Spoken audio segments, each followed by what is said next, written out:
सर्वमंगल्य मांगल्ये शिवे सर्वार्थ साधिके शरण्ये त्र्यंबके गौरी नारायणी नमस्तुते। पितृपक्ष संपल्यानंतर ओढ लागते ती नवरात्रीची। आपल्या हिंदू धर्मात नवरात्रीला फार महत्त्व आहे। नवरात्री म्हणजे 9 रात्र देवीची पूजा आणि उपासना करायला खास महत्त्व आहे।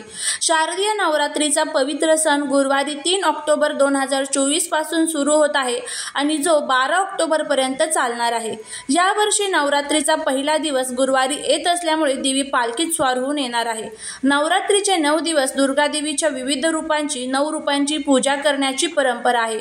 नवरात्रीच्या काळात दुर्गा देवीला प्रसन्न करण्यासाठी भाविक विधीपूर्वक पूजा करतात आणि उपवास करतात। असं म्हणतात देवीची उपासना करण्याचे फार कडक नियम आहेत, त्यामुळे नवरात्रीचे व्रत नियमानुसार पाळावे। नवरात्रीच्या पहिल्या दिवशी उपवासाचा संकल्प करून घटस्थापना करावी।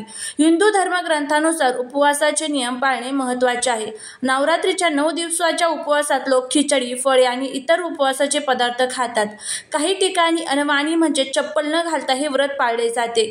आपल्या परंपरेनुसार नवरात्रीचे व्रत केले जाते। याशिवाय व्रत पाळण्याचे इतरही काही अनेक धार्मिक ग्रंथांमध्ये नियम सांगितले जातात।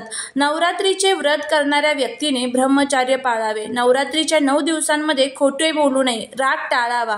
या 9 दिवसांमध्ये कोणत्याही प्रकारे स्त्री किंवा मुलीचा अपमान करू नये।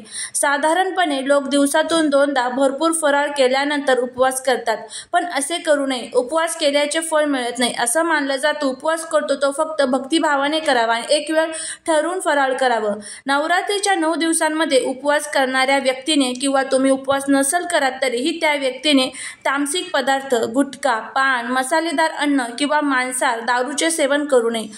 त्याचबरोबर वारंवार खाणेही टाळावे। नवरात्रीचे व्रत मध्यंतरी मोडू नये। काही गंभीर समस्या किंवा अडचण असल्यास देवीजवळ क्षमा प्रार्थना करून उपवास सोडावा।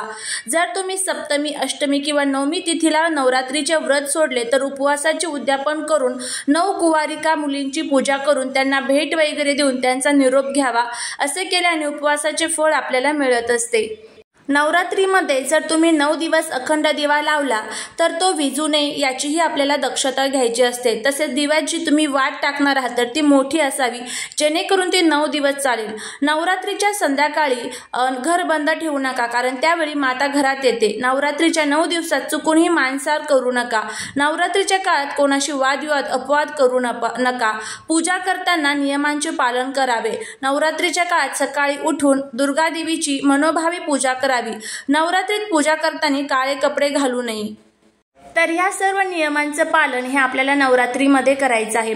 त्याचबरोबर आपण या नवरात्रीमध्ये आपल्या कुलदेवीची सेवा करत असतो। तिची उपासना करण्यासाठी आपण भरपूर सेवा करतो। आपण सिद्धकुंजिका स्तोत्र, दुर्गा सप्तशती ग्रंथ याचं पठण करत असतो, कुंकुमार्चन करत असतो। या सर्व सेवा आपण कशासाठी करत असतो तर आपल्या घरातील सर्व दोष, दुःख, दारिद्र्य दूर व्हावे आणि त्याचबरोबर आपल्यावरती आपल्या कुलदेवीची आशीर्वाद असावा।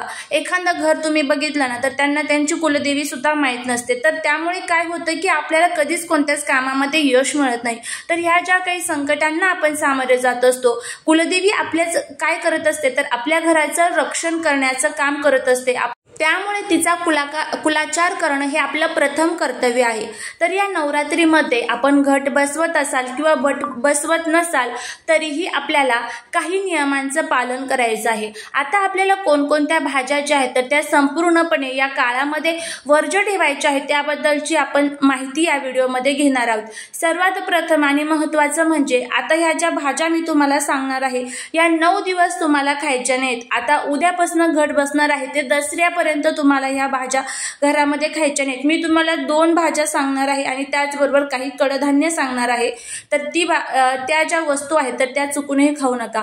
सर्वात पहिला आणि महत्त्वाचं म्हणजे कोणत्याही प्रकारचा तामसिक आहार या काळामध्ये केला जात नाही।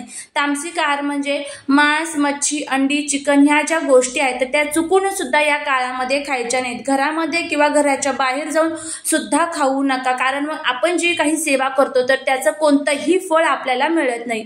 त्याच्यानंतर पुढचं म्हणजे या नवरात्रीच्या काळामध्ये आपल्याला आता कोणकोणत्या भाज्या वर्ज्य आहेत तर सर्वात पहिला आणि महत्त्वाचं म्हणजे वांग, वांग हे तामसिक आहारामध्ये येतं, त्यामुळे चुकून सुद्धा या नवरात्रीच्या 9 दिवसांमध्ये वांग खाऊ नका। बघा, आपण जे उपवास करत असतो, उपवासामध्ये सुद्धा ज्या वेळेस आपण उपवास सोडतो तर त्यावेळेस तुम्ही सुद्धा बघा की आपण उपवास सोडण्यासाठी वांग हे कधीच जात नाही। तर त्याच पद्धतीने नवरात्रीच्या या काळात वांग हे चुकून सुद्धा खायचं नाहीये। त्याच्याबरोबर कोबी जो आहे तर तो सुद्धा तामसिक आहारामध्ये येतो, त्यामुळे वांग आणि कोबी हा नवरात्रीच्या 9 दिवसांमध्ये संपूर्णपणे आपल्याला वर्ज्य करायचा असतो। त्यानंतर पुढचा म्हणजे आता कांदा लसूण जो आहे तर तोही या काळामध्ये वर्ज्य करायचा असतो। पण जर तुम्हाला शक्य नसेल कांदा लसूण वर्ज्य करणं तर तुम्ही खाऊ शकता, पण जर जमल्यास तर आवर्जून तुम्ही कांदा लसूण हा वर्ज्य करायचा आहे। त्याच्यानंतर जास्त तिखट मसालेदार पदार्थ चुकूनही या काळामध्ये खाऊ नका। उपवास जर करणार असाल तर सूर्यफूल तेल किंवा गावरान तुपाचा वापर करा। सोयाबीन तेलाचा चुकूनही वापर करू नका। शेंगदाणा तेलाचा तुम्ही वापर करू शकता, कारण सोयाबीन तेलामुळे आपला उपवास मोडू शकतो, त्यामुळे ह्या गोष्टी लक्षात ठेवा। त्यानंतर कडधान्य कोणते खायचे नाही, तर काळा हरभरा जो असतो तर तो खाऊ नका, आणि उडदाची आणि मसुराची डाळ आपल्याला या काळामध्ये वर्ज्य करायचे आहेत। त्याचबरोबर ओलंडलेलं अन्न किंवा पाय लागलेलं अन्न हे राक्षसाप्रमाणे असतं, त्यामुळे ओलंडलेलं अन्न आणि पाय लागलेलं अन्न चुकूनही या काळामध्ये खाऊ नका। प्रथम देवीला नैवेद्य अर्पण करायचा आणि त्यानंतर तो आपण स्वतः ग्रहण करायचा आहे। आता जर तुम्ही उपवास करत असाल तर सांगितल्याप्रमाणे तुम्ही जे सूर्यफुलाचं तेल आहे ते वापरू शकता। त्याचबरोबर तुम्ही जे शेंगदाणे तेल आहे ते वापरा, तुपाचा वापर करा, पण सोयाबीन तेल हे चुकूनही वापरू नका। त्याच्या पुढचं म्हणजे या काळामध्ये तुम्हाला जर तुम्ही उपवास करत असाल तर उपवासाचे पदार्थ तुम्ही खाऊ शकता। मग त्यामध्ये तुम्ही साबुदाणा खाऊ शकता, भगर खाऊ शकता, त्याचबरोबर बटाटा सुद्धा तुम्ही खाऊ शकता। आणि त्याचबरोबर या काळामध्ये तुम्हाला प्रथम जे तुम्ही काही बनवणार आहात तर त्याचा नैवेद्य हा देवीला दाखवायचा आहे। काहीही भाजी भाकरी तुम्ही घरामध्ये बनवा, त्याचा नैवेद्य प्रथम देवीला दाखवायचा आणि त्यानंतर तो तुम्हाला स्वतःला ग्रहण करायचा आहे। तुम्ही घट बसवत असाल किंवा बसवत नसाल तरीही सर्वात प्रथम नैवेद्य हा तुम्हाला देवीला दाखवायचा आहे आणि त्यानंतर तुम्हाला तो स्वतःला ग्रहण करायचा आहे। तर अशा पद्धतीने ह्या सर्व नियमांचा आणि ह्या सर्व ज्या अटी आहेत तर त्याचं पालन करून जर आपण संपूर्ण नवरात्रीचे 9 दिवस जर घालवले तर नक्कीच आपल्याला त्याचा जो चांगला फायदा आहे तर तो बघायला मिळेल आणि आपल्या घरातील दारिद्र्य संपून आपल्या घरावरती आपल्या कुलदेवीची नक्कीच कृपा होईल। हा व्हिडिओ तुम्ही तुमच्या फ्रेंड्स बरोबर, फॅमिली बरोबर शेअर करा, जेणेकरून त्यांना सुद्धा ही माहिती अगदी व्यवस्थितपणे मिळेल। चालेली सेवा ही महाराजांच्या चरणी रुजू करते। श्री स्वामी समर्थ।